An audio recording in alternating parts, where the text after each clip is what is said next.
All right, just a heads up before we dive in here today. Had a little studio apocalypse on the upload. The file corrupted during one of the processing phases. Kind of damaged the first few minutes of the show. It's listenable, it's usable, and it's still in the file here. It's about the first 7 minutes. So the overwhelming majority of the show is fine. The 7 minutes there to start are a little bit rough. It's up to you. Kind of sounds like maybe an AirPods call or Bluetooth headphones call. Or just, I don't know, kind of a shitty little piece of audio. So it ends, the crappy part, at about the 7 minute mark. The whole show is about the Darren Raddysh signing. So the overwhelming majority of it's fine. If you'd prefer to just dive in at the 7 minute mark, that's great. 7.5 minute mark, something like that. If you want, you can power through. It's perfectly listenable. It's just not as nice as what you'd be used to. So apologies for that. These things happen sometimes, little tech glitch. Off we go.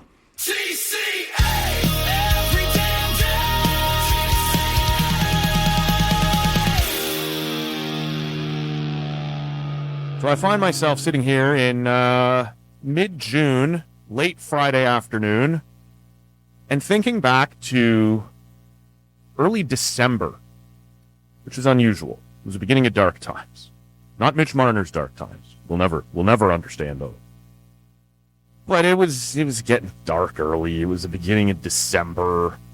The Sens were struggling. The Leafs were struggling. The Oilers were struggling. Boy, were the Jets ever struggling. The Canucks had already realized, oh, we're shit again.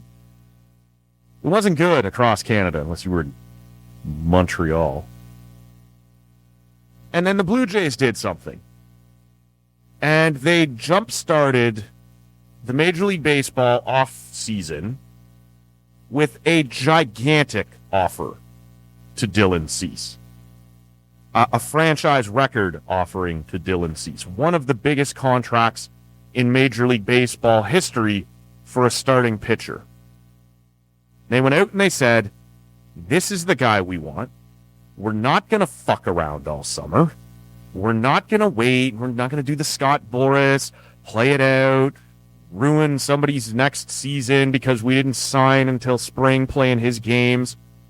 This is the guy we want. We're walking into the room, and the term I used at the time, which some of you loved, many of you did not, was throw your dick on the table and say, hey, here's the number. We're not fucking around. We're not going to lowball. We're not going to negotiate. We're not going to go back and forth, and are they serious, are they not, and we're feeling it. No. Here you go, big boy. What are you looking for? Bang. Here it is. We'll pay it right now. We good? Yeah? You walk out with your guy.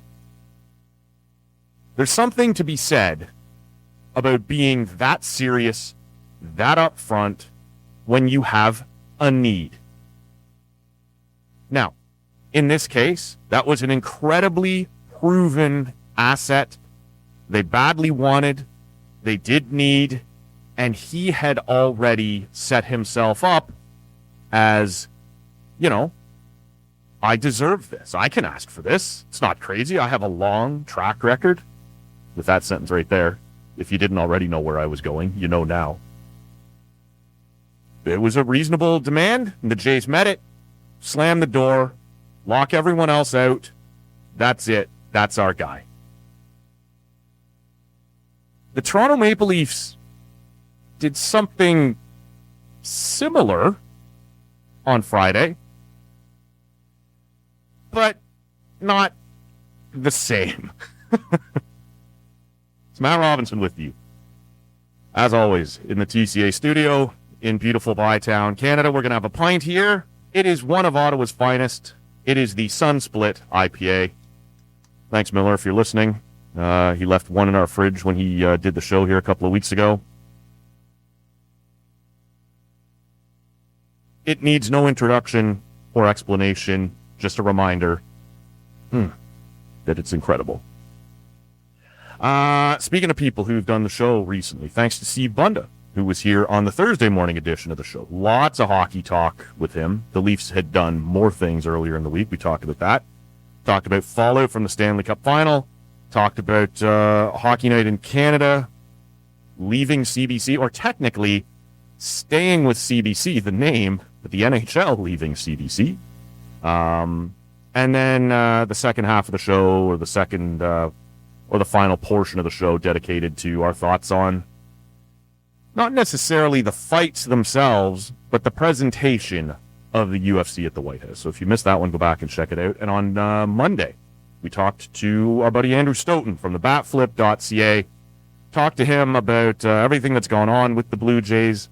What's wrong with Vladdy? What's reasonable to expect out of Shane Bieber, who is just about to return? And that was before the Jays went out and swept the Red Sox, which put everyone in a really good mood. And then they got their tits slapped by the Chicago Cubs, and now everyone's in a bad mood again. As I sit here, I can't speak for you. I'm in a bad mood about it. But we'll let this sun split kind of ease things up. That was Andrew Stoughton from the batflip.ca. All of those are up. All of them. Both of those are up at talkandaudio.com or on whatever podcast app you're hearing me right now. To tee things up, for the first time in a couple of weeks, Rob and I will be in studio together on Monday. There'll be lots to talk about then. There'll probably be some more hockey news throughout the weekend. It is that time of year. The draft is just ahead. Free agency is just ahead. We'll get into the usual smorgasbord with him on Monday. So stick around for that. If you've been missing Rob. Have you been missing Rob? I don't know. I don't really miss Rob. I guess, well, he was away the last 2 Sundays. The week before that, I was away, so we did something on the phone. So it is the first time in a little bit. Maybe I miss Rob a little bit. Maybe a little. Don't tell him. The Leafs signed Darren Raddysh to an 8-year, $8.5 million deal. Obviously, this has to come on the back of a sign-and trade with the Tampa Bay Lightning, who he played for last year, and didn't just set career highs, but shattered career highs with 22 goals and 70 points as a defenseman. And not just a defenseman, everybody. I'm not sure if you've heard this before. A right-handed defenseman. And that makes you extra special. Probably tax an extra $1 million or $2 million right onto the end of your salary. But to be serious, a hell of a breakout year for the guy. And he had been trending this way for a while, but it's been a very slow trend until this point, right? Gradual ramp-ups from, like, still playing as an overager with the Erie Otters, up to a lot of time bouncing around the AHL as his NHL rights bounced from Chicago to New York. Think there was another stop in between, but he didn't play for those teams. He was in Rockford, their call-up team. Then he was in Hartford for New York's call-up team before Tampa got a hold of his rights, and he still spent some time in the minor leagues there. And then it started to ramp up for him. And from here, in like 23, 24, it's 33 points. In 24, 25, it's 35 points. I might have that backwards. You know, he's just a guy, but he is playing in the NHL now, and they're starting to trust him a little bit, but Tampa plays in a very good system. They're well coached, not like the Leafs were. And then in 25, 26, their entire blue line gets decimated, right? Like, they are banged up, they're hurt all the time, and all of a sudden, this guy has to play. Hedman isn't what he's supposed to be. McDonough misses a pile of games. They're begging for guys to step up. And he does. They put him on a pair with J.J. Mosier, who also had a breakout year. His was more of like a defensive, like most good pairs, right? Like, there's a guy who's kind of responsible, will stay at home, and that allows somebody else to go and be incredibly offensive. And that's not to say that Raddysh is irresponsible. It's just this is how often these pairs work out to be so successful. And honestly, it was incredibly fortunate for Tampa. And maybe that's unfair. It was incredibly fortunate for Tampa that these guys were able to both step up and both click as a pair when they were needed most. But, you know, I don't want to be, you know, it was incredibly fortunate, like horseshoes fell out of their asses. Like I said, Tampa is well coached. Tampa knows how to find these guys and pluck them away before you know how good they are and put them into good situations. So it's a little of both, right? It's a little of Tampa being really good at this, and these guys properly taking advantage of the opportunity. But boy, did Darren Raddysh take advantage of the opportunity. All of a sudden, he's on a power play where he's getting teed up by Nikita Kucherov and Braden Point and like a really strong power play. I know that's a strike against. Maybe we'll get to it later. That this is why the haters would tell you this will be a disaster for Toronto. And this may be a disaster for Toronto, but not because of that reason. When you have a William Nylander and an Austin Matthews and a Gavin McKenna coming and whatever, there will be people who can pass the puck. Will they be Nikita Kucherov? No. Will he get his looks? Of course he will. Settle down. But he builds this incredible resume and sets himself up in what everyone knows to be a horrible UFA year. This was going to be, alongside Alex Tuch, the top free agent of the summer, with a pile of question marks. Like, he's only done this for 1 year, and yet what a year. Like, no matter who was going to sign this guy, it was going to be a risk. It was going to be a bit of a gamble. And there was no doubt from day one, the Leafs were going to want to be in on that gamble. This is everything they need. And they have the money, for once, to do it. Now, a lot of teams had the money to do it this year. This is one of the things about the exploding cap, is that the Leafs finally having cap room and more money than God matters less when nobody's pressed right now, right? When everyone's getting extra cap space. So there was a good possibility here that had he gone to UFA, if the Leafs were going to get him, it was going to be in a horrible bidding war with a bunch of teams, and the number would have ended up much higher than what they ended up having to give him, $8.5 million. Now, 8.5 may turn out to be a horrible overpay for a guy who had one fantastic season. What if he is defenseman Jonathan Cheechoo?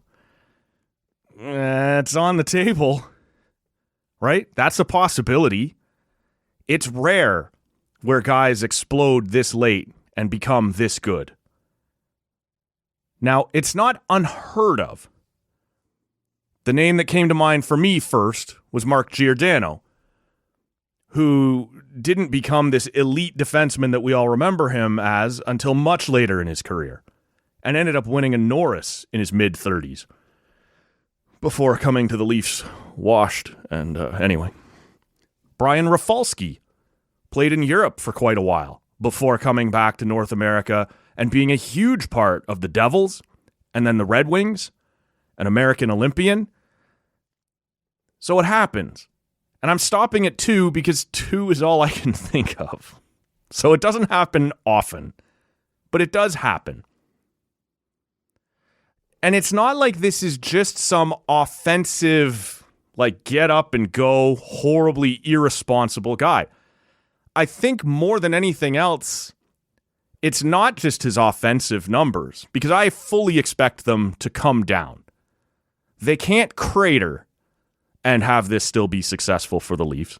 But if he goes from 22 goals and 70 points to 12 goals and 50 points, I think the Leafs can live with this number, because he's also everything they need on the other end of the ice. A guy who can make a smart breakout pass. A guy who can move the puck a little bit. A guy who has strong underlying numbers all over the place, right? This isn't just your Eric Gustafsson, or what people used to say Shane Gostisbehere was, right? A disaster in his own end, but he can really run a power play. This guy is better than that. And so when his offensive numbers come down, and they will, you can still very much, at least the Leafs, use this guy. And 8.5 is just not that much in this cap environment. I always talk about this. Percentage of the cap is what you need to look at. And as far as percentage of the cap goes, this is actually lower than what Morgan Riley's deal was when he signed his, whatever it was, 7x7 that they're probably going to try and trade away this summer. We'll get to that. These deals don't always age well. This is, at the start of next season, this 8.5 will be the same percentage of the cap as what a 6.5 defenseman was this past season. Is Darren Raddysh likely to become worse than a 6.5 defenseman? It's possible, but I think that's significantly less likely, even if the offense isn't going to be what it once was. And again, it sounds right now like I'm doing this through blue goggles, and I might be a little bit. We will get to the downside in a second, because boy, is there one. But I'm not scared of this number. $8.5 million for this guy is not bad. This is why the Leafs jumped the line. This is why the Leafs sent a 5th-round pick to Tampa Bay when they decided, we're not going to pay that. We're not going to give this guy what he wants to get him to stay. Can we get something for him by trading his rights instead of just having him walk right out the door? Now, I imagine they would prefer this not have been a divisional rival, but there would have been conversations where he said, that's probably where I'm going. Like, I'm not going to waive my rights right now to go just anywhere. I would do it for Toronto. And there's some personal stuff there. Like, his whole family is from Toronto. Word broke kind of later on Friday that his father passed away tragically here over the last season. There's probably an element to, I want to go home. And that's reasonable enough, right? And so Tampa said, rather than just letting him walk as a free agent and go sign in Toronto, we'll trade you to Toronto and get a pick out of it. Is it a high pick? No, but it's better than nothing. And the reason this is important is the Leafs paid him at $8.5 million times 8 years, $68 million.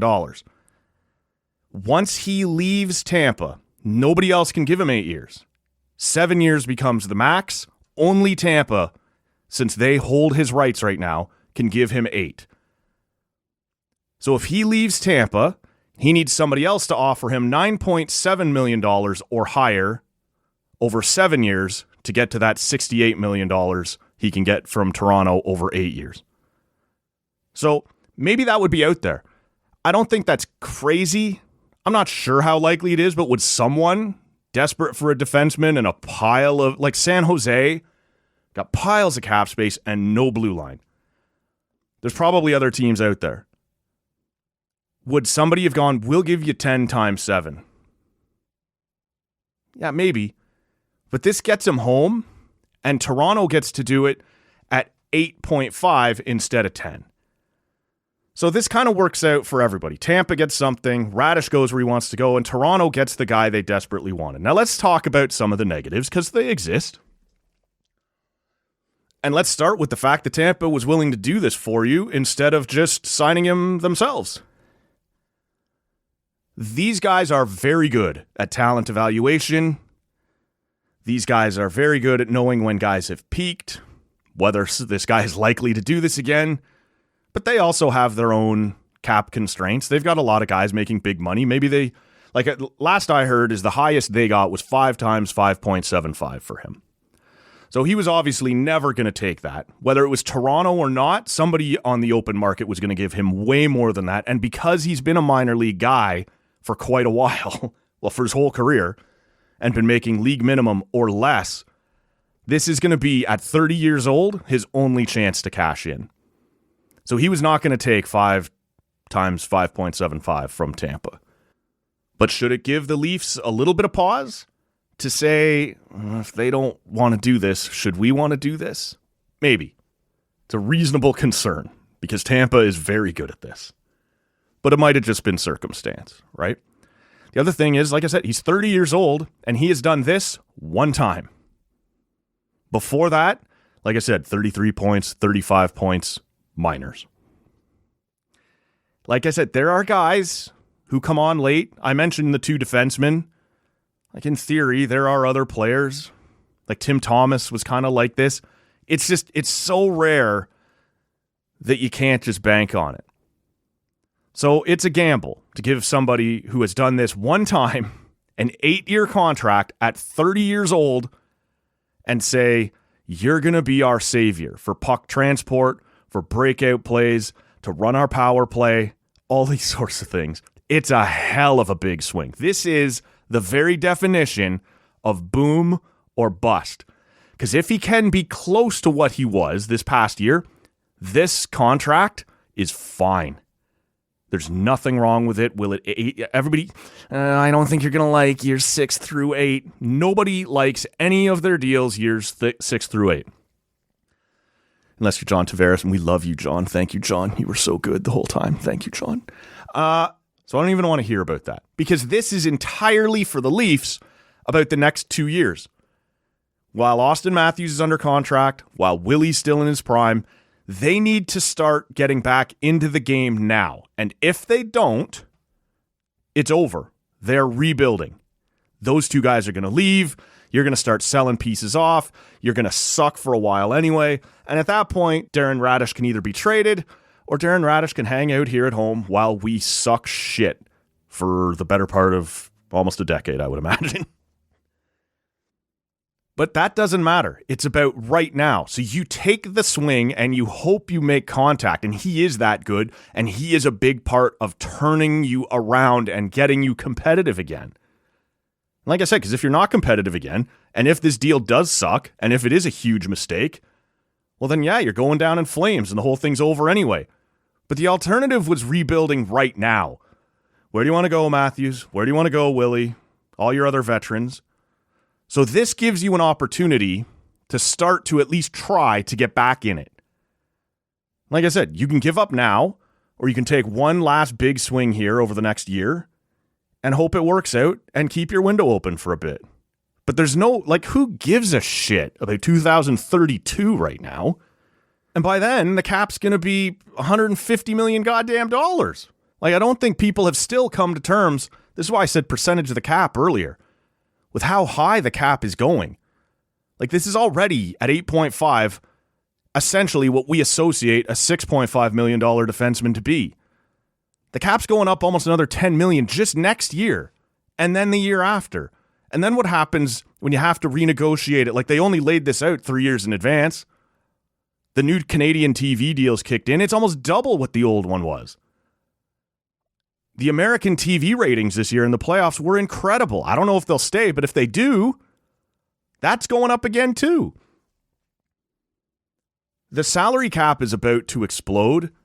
And when you combine that with the fact that the Leafs are desperate now, and this was absolutely one piece they need, a top 4, right side, right-handed defenseman, can play the power play with Matthews and Willie, provide another threat. I like Morgan Riley a lot, but there was a reason that they stopped using him on the power play when Mitch was here and put Mitch out on the point, which was a risk, right? Mitch is a very responsible forward, but he's not a defenseman. And so you can get yourself into trouble, but they were out of options. Morgan Riley is just not that guy. He was for a little while, but teams eventually smartened up that he doesn't have a shot from the point.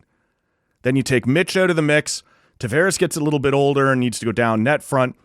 And now all of a sudden your penalty killers just stand on Matthews, stand on Willie, and just look out at Riley and go ahead, man, shoot it. We don't give a fuck. They will not feel the same way about Darren Raddysh. The guy has a bomb. He more than doubled Evan Bouchard in terms of 90-mile-an-hour shots or higher taken this season. Right around doubled, maybe not more than doubled. He has an absolute bomb. And even if you're one of those people who quite reasonably believes that maybe we're past the point where that is the be-all, end-all, the Al McInnes, the Shea Weber, it still matters. That blasts off somebody's shin in front and ricochets around and causes chaos. That goes off the goalie and creates a rebound. It matters. Especially when it allows Willie and Austin to have a little more space. It gives somebody the responsibility of getting up top and making sure Raddysh can't get that shot away. That's going to create space that Willie and Matthews did not have last season. So like I said, I understand the sticker shock. I certainly understand people's desire to dunk on the Leafs. And there are a million reasons to do so. There are a million areas to do so. I'm not sure this is it. For a team as desperate as the Leafs were, where else were they going to go get this guy? with a shortage of things to trade and not a lot of teams out there looking to get rid of elite right-handed shooting defensemen. This was the one that was available. It cost you a 5th-round pick to make the trade and $68 million, which you have. You take the swing. And if it blows up in your face, the whole thing blows up. You want to dunk on the Leafs, you will have your opportunities for a very long time to do so. And it'll be John Chaika, and it'll be, look how good Joseph Woll got in Philadelphia, and look how bad Darren Raddysh is again. He should be back in the minors. All that stuff is out there. But I think if you're looking at this zoomed out for the Leafs, this is a risk you almost had no choice but to take. So you're about to get an elite winger in the draft, first overall. Will he immediately be like super responsible and a top player in the league? No. Is he likely to immediately make an impact though? Probably. And that didn't cost you anything. Other than an entire goddamn season of my tears. And then you went out and you got a defenseman that could quite easily play on your top pair, if not for sure on your second pair, and run your power play. And all that cost you was a 5th-round pick and a bunch of money. And you have the money, and you have the cap space. And especially if they do end up dealing Morgan Rielly. Like after this, the Leafs still have like $10 million in cap space, and they may trade away Morgan Rielly and his $7 million. I know there's a lot of people think you're going to have to retain on that. I don't tend to think so. Maybe you do. Maybe somebody wants to send you a smaller bad contract back in return. That might happen. But I don't think Rielly is so bad in this rising cap world with so many teams looking for defensemen. I think there's some people who are going to look around and go, that guy was not used correctly under Craig Berube. He is not what he once was, but he can help us in a sheltered role, second pair, maybe, that kind of thing. Again, I kind of think San Jose. So you spent a 5th-round pick and a bunch of money at a time where you still have room to spend a lot more money should the opportunity present itself. And you've already brought in, a top 9 winger and a top defenseman this offseason. And then that's on top of whatever you think of Emile Andre, which we won't get into here tonight, but he's going to play for you next year for pretty cheap, and he's going to help you move the puck. Everything about this, like, Craig Berube had no system, at least not an identifiable one. If Jim Hiller, the new coach, can give you a system, and this defenseman can help you bust it out of your zone, not spend so fucking much time in there. He can actually skate. He's an average skater. He's not a great skater, but he's an average skater. Better than Philip Myers or Brendan Carlo. Like, these are upgrades. If you're scoffing at the idea that he'll ever get 70 points again, I'm probably scoffing with you. But he makes so much sense for what the Leafs need, and even if he's only like 75% of what he was this past year, you are so pumped if you're Toronto. You badly needed this. Spend the money. Get it done. Is 8 years too long? Yeah. Should you be worried that Tampa was giving up on him? Yeah. What else were you going to do? The Leafs are in a bad spot. They have gotten incredibly lucky that this player fell into their laps and the 1st-round pick fell into their laps. And we'll see how much that helps them turn it around. But they were desperate. And desperation makes you do some crazy shit.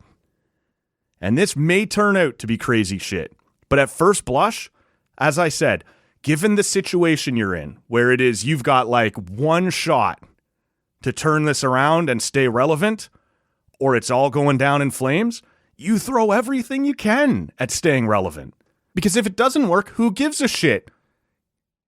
You end up where you were going to end up anyway, down in flames.